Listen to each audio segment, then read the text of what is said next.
प्रयागराज में चल रहे महाकुंभ में इन दिनों 95 साल के एक अघोरी बाबा हैं जो सबों का ध्यान अपनी ओर आकर्षित कर रहे हैं। इनका नाम बाबा काल पुरुष है।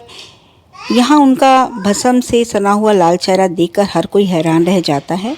उनके हाथों में एक इंसानी खोपड़ी है जिससे वे पानी पीते हैं। बताया जाता है कि हिमालय में ध्यान लगाने से उनकी आवाज़ ऊंची हो गई है, जबकि वो 95 के हैं, 95 साल के, लेकिन उनकी आवाज़ अभी भी इतनी ऐसी लगती है जैसे वो 25 साल की 30 साल की जो युवक की होती है, उस तरह से उनकी आवाज़ बहुत तेज है। और वो इंग्लिश भी बोलते हैं, बहुत अच्छे से इंग्लिश में बोलकर सब लोगों को से बात करते हैं।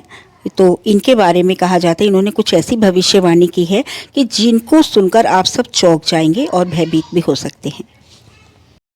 इन्होंने अमावस्या की रात को जो भविष्यवाणी की है आने वाले समय की एक जटिल तस्वीर पेश करती है कि और देखते हैं कि इनकी भविष्यवाणी कितनी सच होती है। इनकी सभी भविष्यवाणी को सुनकर लोगों के होश उड़ गए हैं। दावा किया जाता है कि बाबा की पहले की गई जो भी भविष्यवाणी थी, इन्होंने जो पहले की हुई थी वो सब सच हुई हैं, तो इसलिए सब बहुत डरे हुए हैं। बाबा काल पुरुष का कहना है कि वह जो महाकुंभ लगते हैं उनमें वे 7 बार शामिल हो चुके हैं, लेकिन जो इस बार जो है कुंभ में आए हैं तो वो मुझे अलग तरह के संकेत महसूस कर रहे हैं।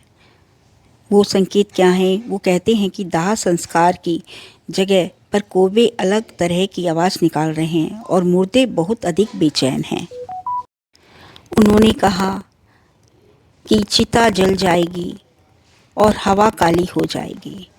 जो इंसान भूल गया है वो नदी को सब कुछ याद है। उन्होंने कहा कि गंगा जब रोएगी तो उसके आंसू से मैदान भर जाएगा। इसकी शुरुआत हो चुकी है। बाबा का कहना है कि पहाड़ अपना रास्ता छोड़ देंगे और नदियाँ धीरे धीरे अपना एक ऐसा नया रास्ता खोजेंगी। धरती पर कई मंदिर एक साथ फिर वापस आएंगे। वो कहते हैं कि आने वाला जो परिवर्तन है वह पृथ्वी पर नहीं होगा। युवा पीढ़ी वह याद रखेगी जो मध्य पीढ़ी भूल गई है। अब जन्म लेने वाले बच्चों को वह याद होगा जो हम सब भूल गए हैं। हवा भी समझेंगे, उन्हें पता चल जाएगा कि पृथ्वी कब घूमने वाली है। युवा पीढ़ी फिर से आसमान को पढ़ना सीखेंगी। उनका यह भी दावा है कि यह संगम बदल जाएगा। समय के साथ संगम को नया स्थान मिलेगा और भविष्य की पीढ़ी नए संगम पर कुंभ का आयोजन करेगी। बाबा ने अपनी किसी भी भविष्यवाणी में विनाश सीधे सीधे जिक्र नहीं की है, लेकिन उनकी भविष्यवाणियाँ आने वाले समय की जटिलताओं के बारे में ज़रूर बता रही हैं। बाबा की इन बातों से यही मतलब निकलता है कि गंगा रोएगी। और इस गंगा के रोने का क्या मतलब है? गंगा के रोने का मतलब जब गंगा रोएगी तो वो शंकर भगवान उसको बर्दाश्त नहीं कर पाएंगे और अपनी तीसरी आँख खोल देंगे, जिससे कि प्रलय आ सकती है, ऐसा अंदेशा लगता है। गंगा रोएगी, उसके आंसू से मैदान भर जाएगा, चारों तरफ पानी पानी भर जाएगा, प्रलय आ जाएगी और उसकी वो बोलते हैं शुरुआत हो चुकी है। जो गंगा है ये अपना एक नया रास्ता धीरे धीरे खोजेंगे और उससे क्या है कि मंदिर जो कई लुप्त हो गए हैं वो वापस फिर से दिखाई देने लगेंगे। उनका दावा है कि जो अभी 2025 में प्रयाग में जो आयोजन हो रहा है महाकुंभ का, यहाँ पर ये आखिरी महाकुंभ है। उसके बाद जो संगम है, जो महाकुंभ का जो आयोजन होगा वो कहीं और होगा। आने वाले समय में जब भी कुंभ होगा वो कहीं और होगा। उनकी यही भविष्यवाणी इसी ओर इशारा करती हैं। कुंभ का आयोजन कहीं और होगा और भविष्य की जो पीढ़ी है वो नए संगम पर कुंभ का आयोजन करेंगी और स्नान करेंगी। उन्होंने ये भी कहा है कि अपने आने वाली जो पीढ़ी है वो जो है सब कुछ नई तरीके से, सब कुछ नए सिरे से सब कुछ करेगी और वह कुछ भी नहीं भूलेगी। हवा को समझेगी, आकाश की हलचल को, पृथ्वी की हलचल को वो समझ पाएगी कि पृथ्वी कब घूम रही है, क्यों घूम रही है।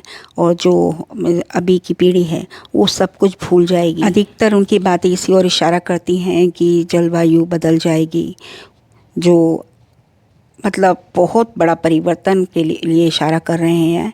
अघोरी बाबा ने जो भी हमें भविष्यवाणी की है वो बोल रहे हैं कि ये इसकी शुरुआत हो चुकी है और आगे 2025, 26, 27 तक आप ये सब देख सकते हैं, महसूस कर सकते हैं। प्रयागराज में और भी ऐसे बहुत से बाबा हैं जो इस तरह से अघोरी हैं। एक ना फीमेल भी हैं जो अघोरी हैं, वो भी इसी और इशारा करती हैं कि इस प्रलय की शुरुआत तो हो चुकी है। वो भी मैं आगे आने वाली वीडियो पे आपको सब कुछ बताऊंगी। आपको अगर मेरी ये वीडियो अच्छी लगी है, ये जानकारी आपको सही लगी है, तो प्लीज़ आप शेयर करें, कमेंट्स करें और सब्सक्राइब करें।